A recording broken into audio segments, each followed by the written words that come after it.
அண்ணன் எடப்பாடியார் அவர்கள் இந்த மாதம் 7ஆம் தேதி மேட்டுப்பாளையம் பத்திரகாளியம்மன் கோயிலே பத்திரகாளியம்மனை வழிபட்டு சிறப்பாக தன்னுடைய சுற்றுப்பயணத்தை தொடங்கி ஒவ்வொரு நாளும் அவருடைய பயணம் போகிற திசையெல்லாம் எங்கே பார்த்தாலும் மாபெரும் ஜனத்திரள், பல்லாயிரக்கணக்கான மக்கள் தினமும் அவரை காணுகிற வேகத்திலே இளைஞர்கள், இளம்பெண்கள், கற்றோர், விவசாயிகள், தொழிலதிபர்கள், தொழிலாளர்கள் என பலதரப்பட்ட மக்கள் அவரை காண்பதற்காக தமிழகம் முழுவதும் பேராதரவோடு திரண்டு கொண்டிருக்கிறார்கள். இது ஆளுகிற திமுக கட்சியை சேர்ந்த அனைவரும் தீயிலடித்து போயிருக்கிறார்கள்.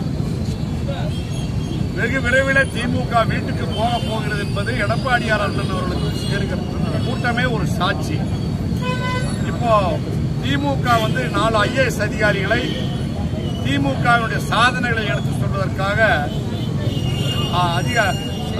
செய்தி தொடர்பாளர் நியமிச்சிருக்காங்க. அதுக்கு பதிலாக இப்படி பண்ணிதான் நல்லா இருக்கும். தமிழ்நாட்டில் இன்னைக்கு படுவேகமாக நடைபெற்றிருக்கிற கிட்னி திருட்டு, பல ஏழை நெசவாளர்கள் வேலை வாய்ப்பின்றி வறுமையில வாடிக்கொண்டிருக்கிற கைத்தறி, விசைத்தறி நெசவாளர்களுடைய கிட்னிகள் நாமக்கல்ல தொடங்கி பல இடங்களில் நாடு முழுவதும் திருடப்பட்டிருக்கிறது. பாதிக்கப்பட்ட நெசவாளர்களுக்கு சரியான நீதி, கைத்தறி நெசவாளர்கள் கூட பல பேர் கிட்னியை அற்பமாக வறுமையை போக்குவதற்காக ஏமாற்றி விலைக்கு வாங்கப்பட்டிருக்கிறார். அவற்றை பற்றி விசாரிப்பதற்கு ஒரு IAS அதிகாரியை ஸ்டாலின் அவர்கள் நியமித்தால் நன்றாக இருக்கும். அதே போல அந்த கிட்னி ஆபரேஷன் எல்லாம் ஒரு குறிப்பிட்ட ஆஸ்பத்திரியில் தான் நடந்திருக்குதுன்னு சொல்லி இப்போ அந்த ஹாஸ்பிட்டலுக்கு கிட்னி ஆபரேஷன் செய்யக்கூடாது என்று தடை வைக்கிற அளவுக்கு இருக்கிறது. அந்த ஹாஸ்பிட்டல் திமுகவை சார்ந்தது என்று திமுக பிரமுகருடைய மருத்துவமனை என்று சொல்லப்படுகிறது. தமிழக மக்களே அதனால் பயந்து கொண்டிருக்கிறார்கள். அதுக்கு ஒரு நல்ல உயர்மட்ட IAS அதிகாரி விசாரணையை நியமிக்கலாம். அதே போல மதுரை மாநகராட்சியில் மண்டல தலைவர்கள், அதே போல நிலைக்குழு தலைவர்கள், கவுன்சிலர்கள் எல்லாம் இன்றைக்கு தீவிர விசாரணைக்கு IPS அதிகாரி தலைமையில் விசாரணை நியமிக்கப்பட்டிருக்கிறது. அதுக்கும் ஒரு நல்ல அவரோடு சேர்ந்த ஒரு நல்ல IAS அதிகாரியை நியமித்து, நேர்மையான அதிகாரி நியமித்து விசாரித்தால் பொதுவாக தமிழ்நாடு முழுவதும் இருக்கிற அனைத்து மாநகராட்சிகள், நகராட்சிகளில் எங்கெங்கெல்லாம் ஊழல் நடந்திருக்கிறது என்பதை விசாரித்தால் இன்னும் பல அணுகுண்டுகள் வெடிக்கும். அதைக்கும் ஒரு IAS அதிகாரியை நியமிக்கலாம். அதே போல எங்கே பார்த்தாலும் ஒரு குறிப்பிட்ட ஸ்தாபனம் நில பரிவர்த்தனைகள் எல்லாம் செய்து ஏராளமாக நில வியாபாரத்தில் திடீரென்று கடந்த 3 ஆண்டு காலம் 4 ஆண்டு காலத்தில் ஈடுபட்டிருக்கிறது. அதனுடைய முழுமையான வரலாறும் என்ன, யார் யாருடைய நிலம் பறிக்கப்பட்டிருக்கிறது அல்லது யார் யாருடைய நிலம் அடிமாட்டு விலைக்கு வாங்கப்பட்டிருக்கிறது என்பதையெல்லாம் விசாரிப்பதற்கு ஒரு IAS அதிகாரியை நியமிக்கலாம். அதே போல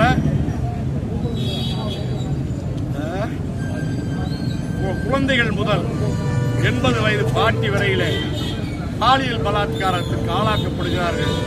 தமிழகமே ஒரு பாலியல் பூமியாக மாறிவிட்டது. அதை பற்றி தெளிவாக விசாரிப்பதற்கு ஒரு நல்ல IAS அதிகாரி தலைமையிலே ஒரு விசாரணை குழு அமைக்கும். பாலியல் சம்பவம் இதுவரையில் இந்த ஆட்சி வந்ததுக்கு அப்புறம் நடந்திருக்கிற வேலூர்ல தொடங்கி எந்தெந்த ஊரில் பாலியல் நடந்திருக்கிறதோ அது எல்லாவற்றையும் விசாரித்து ஒரு சரியான நீதி விசாரணை உட்படுத்தினால் பல உண்மைகள் வெளிவரும். பலர் அதில் குற்றவாளிகள் ஆக்கப்படலாம். அதற்கும் ஒரு IAS அதிகாரியை நியமிக்கலாம். இதெல்லாம் செய்தால் தமிழ்நாட்டில் சட்டம் ஒழுங்கு சரியாக்கப்பட முடியும். வெகு விரைவில் இந்த ஆட்சி இன்னும் 8 மாத காலத்தில் வீட்டுக்கு போகிறது. தமிழக மக்கள் அந்த நாள் எப்போது என்று எதிர்பார்த்து